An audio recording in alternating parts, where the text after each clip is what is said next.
ಸನ್ಮಾನ್ಯ ಅಧ್ಯಕ್ಷರೇ, 1836ನೇ ಕ್ವಶನ್ ಸನ್ಮಾನ್ಯ ಲೋಕೋಪಯೋಗಿ ಸಚಿವರಿಗೆ ಕೇಳಲಿಕ್ಕೆ ಬಯಸ್ತೇನೆ. ಸನ್ಮಾನ್ಯ ಅಧ್ಯಕ್ಷರೇ, ಸನ್ಮಾನ್ಯ ಸದಸ್ಯರಿಗೆ ಉತ್ತರವನ್ನು ಒದಗಿಸಲಾಗಿದೆ. ಸನ್ಮಾನ್ಯ ಅಧ್ಯಕ್ಷರೇ, ಕಳೆದ ಒಂದ್ಸಾರಿ ಇದೇ ಸದನದಲ್ಲಿ ನಾನು ಕ್ವಶನ್ ಮಾಡಿದ್ದೆ ಸನ್ಮಾನ್ಯ ಅಧ್ಯಕ್ಷರೇ. ಆ ಉತ್ತರದ ಮೇಲೆ ಇವರು ತನಿಖೆ ಮಾಡಿ ಎನ್ಕ್ವೈರಿ ಮಾಡ್ತಕ್ಕಂಥ ಅದಕ್ಕೆ ಆದೇಶ ಕೂಡ ಕೊಟ್ಟಿದ್ರು. ವರ್ಷಗಳೇ ಕಳೆದ್ರೂ ಕೂಡ ನೈಸ್ ರಸ್ತೆಯಲ್ಲಿ ಏನ್ ನಾನು ಕೇಳಿದ್ದೆ, ನೈಸ್ ಬ್ರಿಡ್ಜ್ದು ಇದುವರೆಗೂ ಯಾವುದು ಕೂಡ ಆಕ್ಷನ್ ತೆಗೆದುಕೊಂಡಿಲ್ಲ ಸನ್ಮಾನ್ಯ ಅಧ್ಯಕ್ಷರೇ.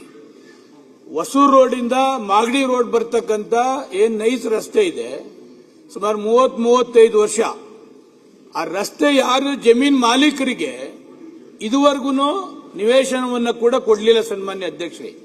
ಯಾಕೆ ಹೇಳ್ತಾ ಇದ್ದೀನಿ ಅಂತಂದ್ರೆ ಅವ್ರ ಆಟಿಟ್ಯೂಡ್ ಯಾವ ತರ ಇದೆ ಈ ನೈಸ್ ಕಂಪನಿ ಮಾಲೀಕರದು ಅಂತ ಹೇಳಲಿಕ್ಕೆ ಈ ಸಬ್ಜೆಕ್ಟ್ ಹೇಳ್ತಾ ಇದ್ದೀನಿ ಸನ್ಮಾನ್ಯ ಅಧ್ಯಕ್ಷರೇ. ಒಂದು ದಿವಸಕ್ಕೆ ಸುಮಾರು 10 ಕೋಟಿ ಕಲೆಕ್ಷನ್ ಆಗ್ತಾರೆ ಸನ್ಮಾನ್ಯ ಅಧ್ಯಕ್ಷರೇ ಈ ರೋಡು.